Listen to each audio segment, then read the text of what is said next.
2024 Indian cinema ലോകത്തെ ഏറെ ചർച്ചകൾക്കിടയാക്കിയ ഒരു cinema All We Imagine as Light. Malayali നടിമാർ ദിവ്യപ്രഭയും കനി കുസൃതിയും പ്രധാന വേഷങ്ങളിലെത്തി പായൽ കബാഡിയയുടെ ഈ സിനിമ അന്താരാഷ്ട്ര പുരസ്കാരങ്ങളും നോമിനേഷനുകളും കരസ്ഥമാക്കി. ഇപ്പോൾ സിനിമയെ കുറിച്ചുള്ള നടൻ സിദ്ധാർത്ഥിന്റെ അഭിപ്രായങ്ങൾ സോഷ്യൽ മീഡിയാസിൽ നിറഞ്ഞു നിൽക്കുകയാണ്. All We Imagine as Light Golden Globe നോമിനേഷനും കാൻ ഫിലിം ഫെസ്റ്റിവലിലെ പ്രത്യേക പുരസ്കാരങ്ങളും നേടി അന്താരാഷ്ട്ര ശ്രദ്ധ പിടിച്ചുപറ്റിയ ചിത്രമാണ്. മുൻ അമേരിക്കൻ പ്രസിഡന്റ് ബരാക് ഒബാമയുടെ 2024 പ്രിയ സിനിമകളിൽ ഒന്നായി തെരഞ്ഞെടുത്തതിലൂടെ ഈ സിനിമയുടെ മഹത്വം മറ്റൊരു ഉയരത്തിൽ എത്തിയിരുന്നു. എന്നാൽ ഇന്ത്യയിലെ പ്രേക്ഷകരിലേക്ക് ഈ സിനിമ എത്താതിരുന്നതാണ് ഇപ്പോൾ ചർച്ച. നടൻ സിദ്ധാർത്ഥിന്റെ അഭിപ്രായങ്ങൾ സോഷ്യൽ മീഡിയയിൽ വലിയ ശ്രദ്ധ നേടുകയാണ്.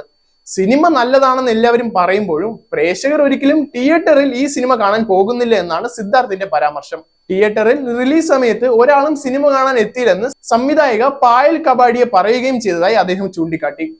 ക്രിട്ടിക്കൽ സക്സസും അന്താരാഷ്ട്ര പുരസ്കാരങ്ങളും നേടുന്ന സിനിമകൾ ഇന്ത്യൻ സിനിമാ വ്യവസായത്തിൽ മാറ്റമുണ്ടാക്കാൻ കഴിയുമോ എന്ന ചോദ്യമാണ് സിദ്ധാർത്ഥ് ഉയർത്തുന്നത്.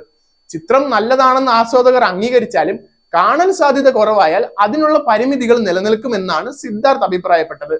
ഇതിനിടെ All We Imagine as Light OTT പ്ലാറ്റ്ഫോമിൽ പ്രദർശനത്തിന് തയ്യാറെടുക്കുകയാണ്. സാഗ് news, Thiruvananthapuram. Where entertainment meets information. Watch SAG News.